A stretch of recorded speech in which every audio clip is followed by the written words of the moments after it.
एक गांव में गोपाल नाम का किसान रहता था। परिवार में उसकी पत्नी और 2 बच्चे, यही उसका संसार था। गुजारा करने के लिए वह अपने छोटे से खेत में फसलें उगाता था और उन्हें बेचकर अपना और अपने परिवार के लिए 2 वक्त का खाना जुटा पाता था। कहने को उसके पास इतना धन नहीं था, लेकिन फिर भी वह काफी खुश था। एक दिन दोपहर को वह अपनी पत्नी के साथ खेत पर खड़े होकर कह रहा था, हे भगवान, अगर बारिश हो जाए तो इस बार सभी किसानों की फसलें अच्छी हो जाएं। उसकी पत्नी भी कहती है, हाँ, सही कहा आपने। अगर बारिश हो जाती है तो इस बार काफी अनाज हम किसानों के पास आ जाएगा। बारिश की आस में किसानों की उम्मीदें टूटने लगती हैं, लेकिन बारिश की एक भी बूंद जमीन पर नहीं गिरती। परिणाम यह होता है कि सभी किसानों की फसलें बर्बाद हो जाती हैं और सूखने लगती हैं। गोपाल की फसल भी पूरी तरह बेकार हो जाती है। ये देखकर गोपाल कहता है, हे भगवान, इस बार किसानों का बहुत नुकसान हुआ है। फसलें पूरी तरह नष्ट हो चुकी हैं। मैंने तो इस फसल और बच्चों की पढ़ाई के लिए कर्जा भी ले रखा था। अब मैं इस कर्जे को कैसे चुकाऊंगा? यह सुनकर गोपाल की पत्नी गोपाल को सहारा देते हुए कहती है, कोई बात नहीं, अब जो होना था वह तो हो गया। हमारी पड़ोस वाली दीदी कह रही थी कि संतोष भैया शहर गए हैं। हो सके तो आप भी शहर चले जाइए। शहर जाकर थोड़ा पैसे कमा पाएंगे तो कर्जा भी चुका देंगे। यह सुनकर गोपाल कहता है, हाँ, अब मेरे पास केवल 2 ही रास्ते हैं। या तो मैं शहर जाकर थोड़े बहुत पैसे कमा लूं या फिर खेत बेच दूं। लेकिन मैं खेत बेचना नहीं चाहता, क्योंकि हमारे पालन पोषण का यही एकमात्र सहारा है। बाद में गोपाल और उसकी पत्नी दोनों मिलकर गोपाल के शहर जाने को ही उचित समझते हैं। अगली सुबह गोपाल शहर जाने की तैयारी करता है। वह अपनी पत्नी से कहता है, सुनो, मैं खाली हाथ शहर जा रहा हूं। कोशिश पूरी करूंगा कि कहीं अच्छा सा काम ढूंढ लूं और थोड़ा बहुत पैसा कमा लूं। जैसे ही कुछ पैसे हो जाएंगे, मैं तुम्हें खर्चे के लिए भिजवा दूंगा। आप मेरी और बच्चों की चिंता मत कीजिए। हमारा खर्चा ही कितना है, और फिर बाद में कुछ दिनों के लिए मैं मायके भी रह आऊंगी। आप अपना ध्यान रखिए और शहर जाकर पैसे कमाइए। गोपाल के जाते वक्त गोपाल की पत्नी उसे कुछ पैसे देती है। यह देखकर गोपाल कहता है, ये पैसे कहां से आए?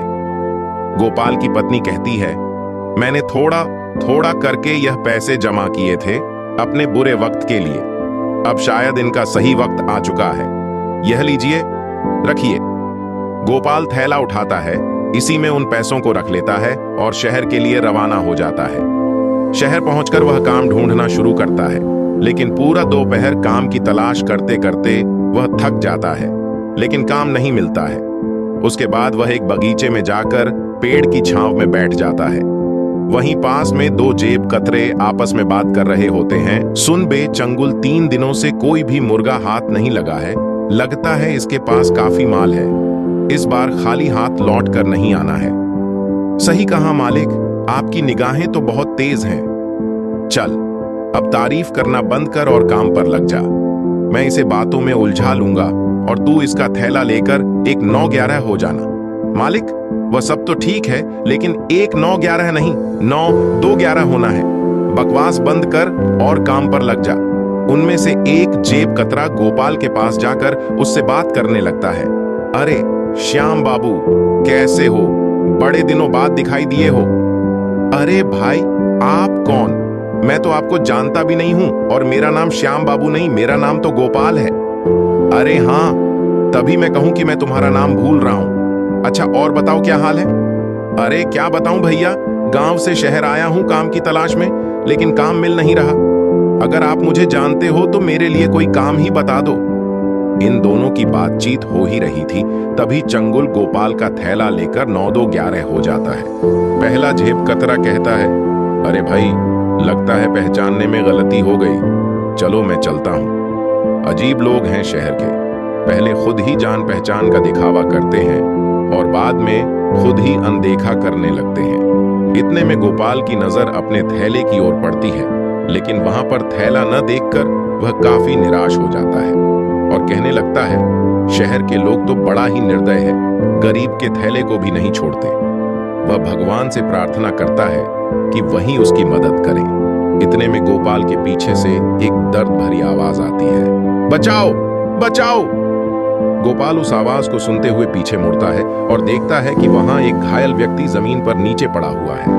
उसके आसपास से लोग गुजर रहे हैं, लेकिन कोई भी उसे सहारा नहीं दे रहा है।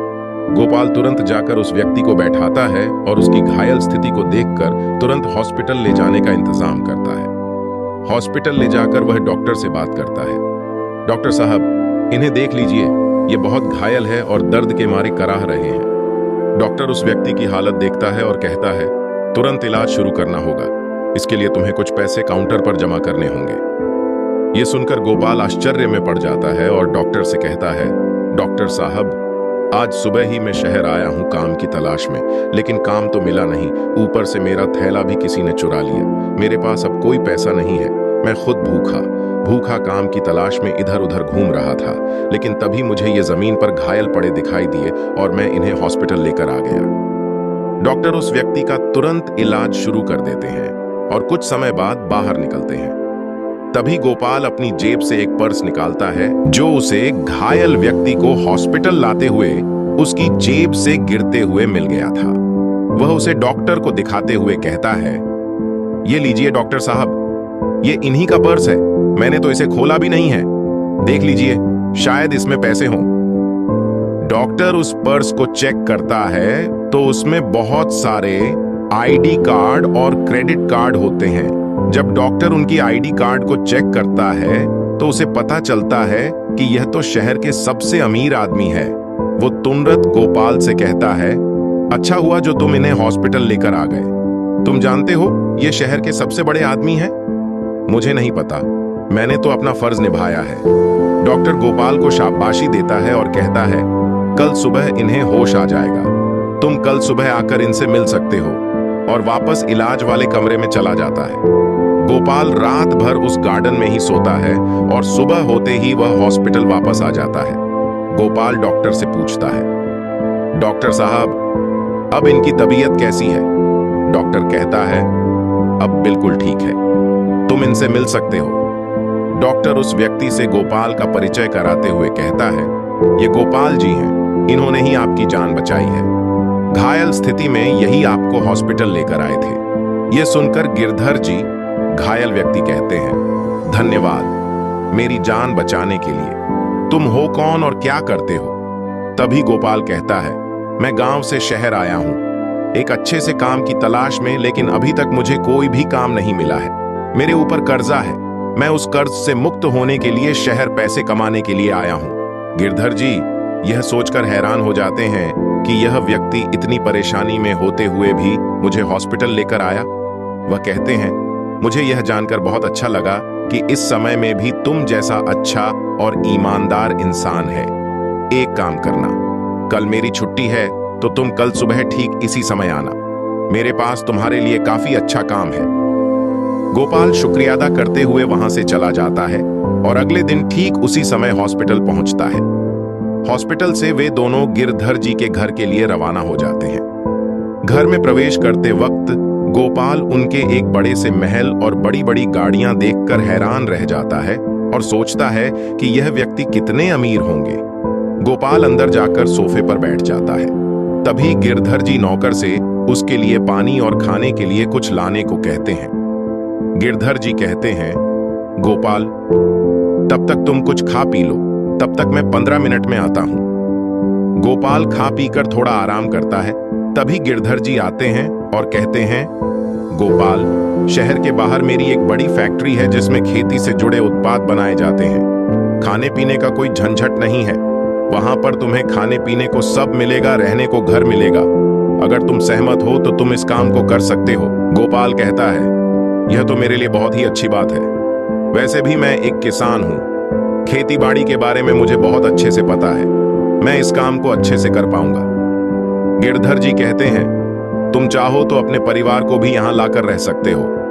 गिरधर जी गोपाल को कुछ पैसे देते हैं जिससे वह अपने कर्ज को चुका पाए। फिर गोपाल गांव जाता है और अपनी कर्जे को पूरी तरह चुका देता है और अपने परिवार के साथ शहर वापस लौट आता है। गिरधर जी गोपाल के दोनों बच्चों की पढ़ाई का खर्चा भी खुद ही उठाते हैं और उनके खाने पीने का और रहने का ख्याल भी रखते हैं। गोपाल खूब मन लगाकर फैक्ट्री में काम करता है और खुशी खुशी अपने परिवार के साथ रहता है। अब गोपाल पूरी तरह आजादी महसूस करता है और अपने मालिक का शुक्रिया अदा करता है। इस कहानी से आपने क्या सीखा? नीचे कमेंट में हमें जरूर बताएं।